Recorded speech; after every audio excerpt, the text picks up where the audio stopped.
जो साथी आंदोलन कर रहे हैं, मेरी उनको राय है कि वो सब लोग अपना दल बनाएं और दल बना के आगामी लोकसभा चुनाव में, विधानसभा चुनाव में पार्टिसिपेट करें, अपना संख्या बल बना लें, उनका बहुमत हो जाएगा। बहुमत बना के वो कोई भी कानून पास कर दें। नमस्कार, आप देख रहे हैं ONOG न्यूज पर सीधी बात। और सीधी बात में आज हम बात करेंगे उत्तर प्रदेश की राजनीति की, जहां एक ऐसा महाभूकंप आने वाला है जिसकी कल्पना किसी ने नहीं की थी। क्या उत्तर प्रदेश की सियासत के दो बड़े और दूरदराज खड़े ध्रुव अब एक ही पटरी पर मिलने जा रहे हैं? एक तरफ बहुजन समाज पार्टी की सुप्रीमो मायावती और दूसरी तरफ भीम आर्मी और आजाद समाज पार्टी के आक्रामक युवा नेता चंद्रशेखर आजाद। सोचिए, अगर ये दो नाम एक साथ एक ही मंच पर आ जाएं, तो लखनऊ के सिंहासन की नींव हिलेगी या नहीं? आरक्षण के मुद्दे पर दोनों नेताओं की जुबान से निकले शब्द इतने एक जैसे हैं कि राजनीतिक गलियारों में खलबली मच गई है। सवाल सीधा है, क्या 2027 के यूपी चुनाव में दोनों साथ आ रहे हैं? क्या मायावती और चंद्रशेखर का यह मास्टर स्ट्रोक उत्तर प्रदेश की सत्ता का नया किंगमेकर बनने जा रहा है? सीधी बात में आज हम इसी सबसे बड़े सियासी गणित के खेल को समझेंगे, लेकिन उससे पहले अगर आप चैनल पर पहली बार आए हैं तो चैनल को अभी सब्सक्राइब कर लीजिए। दशकों से उत्तर प्रदेश में दलित और बहुजन राजनीति का एक ही पर्याय रहा है, मायावती। लेकिन पिछले कुछ सालों में नगीना से सांसद बने चंद्रशेखर आजाद ने जिस तरह से जमीनी स्तर पर अपनी जगह बनाई है, उसने समीकरण बदल दिए हैं। दोनों नेताओं के बीच दूरी इतनी रही है कि कभी एक दूसरे का नाम तक सीधे मन से नहीं लिया गया। लेकिन फिर अचानक ऐसा क्या हुआ? आरक्षण के मुद्दे पर आर्थिक आधार पर आरक्षण की मांग और क्रीमी लेयर की बहस के खिलाफ दोनों नेताओं ने बिल्कुल एक जैसी आवाज बुलंद की है। जंतर मंतर पर हुए प्रदर्शन से लेकर यूजीसी और संविधान के मुद्दे तक मायावती और चंद्रशेखर दोनों ने सत्ता में बैठी बीजेपी सरकार को कटघरे में खड़ा किया है। जो साथी आंदोलन कर रहे हैं, मेरी उनको राय है कि वो सब लोग अपना दल बनाएं और दल बना के आगामी लोकसभा चुनाव में, विधानसभा चुनाव में पार्टिसिपेट करें, अपना संख्या बल बना लें, उनका बहुमत हो जाएगा। बहुमत बना के वो कोई भी कानून पास कर दें। आप ये समझिए, जो लोग आज विरोध कर रहे हैं उन्होंने कभी कुछ दिया नहीं। ये तो संवैधानिक व्यवस्था नहीं होती तो आप ये जो चुनावी भाईचारा, इसको भी नहीं निभा पाते। जब दो विरोधी राजनीतिक चेहरे एक ही मुद्दे पर एक ही जैसी भाषा बोलने लगे तो राजनीति में इसे लहजे में इत्तेफाक नहीं कहा जाता। आइए इस खेल के दो सबसे बड़े खिलाड़ियों को करीब से समझते हैं।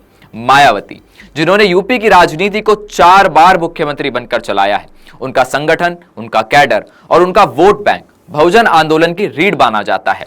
दूसरी तरफ है चंद्रशेखर आजाद, एक ऐसा युवा चेहरा जिसने सड़कों पर संघर्ष करके अपनी पहचान बनाई। सहारनपुर के एक छोटे से गांव से निकलकर संसद के गलियारों तक पहुंचे चंद्रशेखर आज युवाओं के बीच बेहद लोकप्रिय हैं। मायावती के पास अनुभव और कैडर की ताकत है, तो चंद्रशेखर के पास आक्रामक तेवर और युवाओं का जोश है। अब सवाल यह उठता है कि क्या अनुभव का यह विशाल बरगद और संघर्ष का यह नया पौधा एक साथ मिलकर कोई नई छाव बना पाएंगे? आइए ONOG media editor in chief की इस पर क्या राय है, समझते हैं। जी अभिषेक, जो सवाल आपने पूछा है और उसका सीधा जवाब आप जानना चाहते हैं, लेकिन यह जवाब जो है ना सीधा है ना आसान है, बल्कि बहुत टेढ़ा और तिरछा है। एक संभावित सवाल आप पूछ रहे हैं कि क्या मायावती और चंद्रशेखर एक मंच पर एक साथ दिखाई पड़ेंगे? यह कहना बहुत मुश्किल है। 2027 का विधानसभा चुनाव सिर पर है और ऐसे में ये जो सवाल आप जो पूछ रहे हैं, इसका जवाब ना मायावती के पास इस वक्त है, ना चंद्रशेखर के पास है और ना ही मेरे पास है। अलबत्ता एक बात जरूर मैं कहूंगा कि अगर चंद्रशेखर और मायावती एक साथ हो आते हैं तो दलित वोटों का जो बिखराव है वो जरूर रुक जाएगा।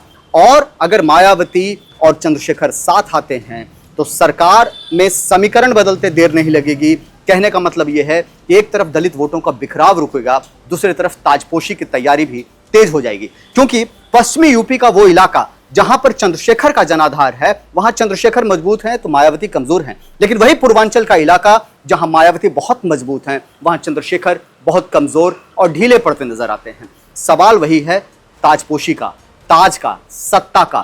और वो सत्ता तभी हासिल होगी जब चंद्रशेखर और मायावती एक साथ होंगे। क्राउन की लड़ाई है, दलित वोट बैंक की लड़ाई है, लेकिन दलितों का वोट बैंक एक साथ एक सुर में साधना आसान नहीं होगा। मायावती जाटवों की नेता है, चंद्रशेखर भी जाटवों की नेता है, लेकिन दोनों अलग अलग धुरी पर खड़े दिखाई दे रहे हैं। एक तरफ आप दक्षिणी गोलार्ध, दक्षिणी ध्रुव को उत्तरी ध्रुव से मिलाने की बात कर रहे हैं, लेकिन यह बहुत मुश्किल नज़र आ रहा है, खास तौर पे ऐसे में जब 2027 का विधानसभा चुनाव जो है सिर पर आ खड़ा हुआ है। दलित जानते हैं कि उनका नेता कौन है। मायावती का जो वोटर्स है वो बहुत शांत रह करके अपने नेता के साथ खड़ा दिखाई देता है, लेकिन चंद्रशेखर का जो वोटर्स है, चंद्रशेखर के जो समर्थक हैं, वो थोड़े उग्र हैं, युवा हैं, सोशल मीडिया पर बहुत अटैकिंग मोड में रहते हैं। लेकिन मायावती का वो जो वोटर है वो शांत रह करके मायावती का साथ देता है। दोनों के वोटरों के मिजाज में भी फ़र्क है, नेताओं के मिजाज में भी फ़र्क है। ऐसे में कहना बहुत मुश्किल है कि दोनों कभी साथ आ सकते हैं। अलबत्ता मैं ये ज़रूर कहूँगा कि अगर साथ आते तो ज़रूर दलितों का इस देश में हालात और अच्छा होता। यहां सीधी बात यह है कि यूपी में दलित मतदाता लगभग 21% हैं। ये कोई मामूली संख्या नहीं है। ये 21% वोट बैंक यूपी की किसी भी सरकार को बनाने या बिगाड़ने की पूरी ताकत रखता है। पिछले कुछ चुनावों में ये वोट बैंक बिखरा था। कुछ हिस्सा बीजेपी के साथ गया, कुछ समाजवादी पार्टी की तरफ खिसका और कुछ बसपा के साथ ही बना रहा। लेकिन अगर मायावती का मजबूत पारंपरिक जनाधार और चंद्रशेखर का उत्साही युवा वोट बैंक एक हो जाता है तो जमीन पर गणित कैसे बदलेगा। पश्चिमी यूपी से लेकर पूर्वांचल तक वोटों का बंटवारा रुक जाएगा और जब बहुजन वोट एक तरफा पड़ेगा तो नतीजा क्या होगा, इसका अंदाजा आप खुद लगा सकते हैं। राजनीति के पर्दे के पीछे की कहानी क्या है। बीजेपी की रणनीति हमेशा से विपक्ष के वोटों को विभाजित करने की रही है, लेकिन अगर मायावती और चंद्रशेखर एक मंच पर साथ आते हैं तो इसका सीधा संदेश यह होगा कि दलित राजनीति अब बिखरेगी नहीं बल्कि एकजुट होकर लड़ेगी। दोनों नेता जानते हैं कि अकेले अकेले लड़कर वे एक दूसरे का नुकसान ही कर रहे थे। मायावती को अपनी घटती सीटों को बचाना है और चंद्रशेखर को राष्ट्रीय स्तर पर अपने कद को बढ़ाना है। आरक्षण के नाम पर यह वैचारिक सहमति वास्तव में एक बड़े राजनीतिक गठबंधन का पहला कदम हो सकती है। लेकिन क्या यह रास्ता इतना आसान है? विरोधी पार्टियां इसे महज एक चुनावी नाटक बता रही हैं। बीजेपी का दावा है कि उनका सबका साथ सबका विकास का नारा दलित समाज के कल्याण के लिए काम कर रहा है और विपक्ष केवल डर का माहौल बना रहा है। वहीं समाजवादी पार्टी भी पीडीए यानी पिछड़े, दलित और अल्पसंख्यक के नारे के साथ मैदान में है। अगर मायावती और चंद्रशेखर आजाद साथ आते हैं तो इसका सीधा असर अखिलेश यादव के समीकरणों पर भी पड़ेगा। क्या सत्ता पक्ष और अन्य विपक्षी दल इस संभावित गठबंधन की काट को खोज पाएंगे?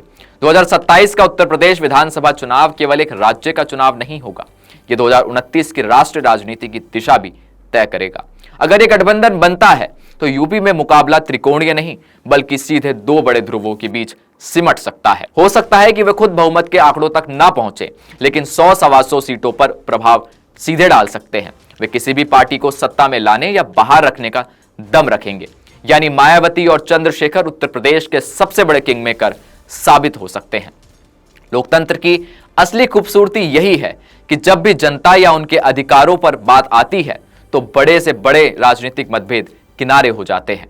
आरक्षण सिर्फ एक नीति नहीं है, यह करोड़ों लोगों के आत्मसम्मान और सामाजिक न्याय का प्रतीक है। आज सवाल सिर्फ सत्ता पाने का नहीं है, सवाल उस विचारधारा का है जिसे बाबा साहब डॉक्टर भीमराव अंबेडकर ने संविधान के जरिए देश को दिया था। क्या मायावती और चंद्रशेखर आजाद अपनी पुरानी कड़वाहट को भुलाकर एक नया इतिहास लिखेंगे? क्या यूपी की राजनीति में 2027 में एक नया सवेरा देखने को मिलेगा? आपकी इस पर क्या राय है? क्या मायावती और चंद्रशेखर को आरक्षण और सामाजिक न्याय की इस लड़ाई में एक साथ आ जाना चाहिए? क्या यह गठबंधन यूपी की सत्ता में बदलाव लाएगा? अपनी राय नीचे कमेंट बॉक्स में लिख करके हमें जरूर बताइएगा। अगर आपको सीधी बात का यह विश्लेषण पसंद आया हो तो वीडियो को लाइक करें, शेयर करें और चैनल को सब्सक्राइब करना न भूलें। जय हिंद, जय भारत, नमस्कार।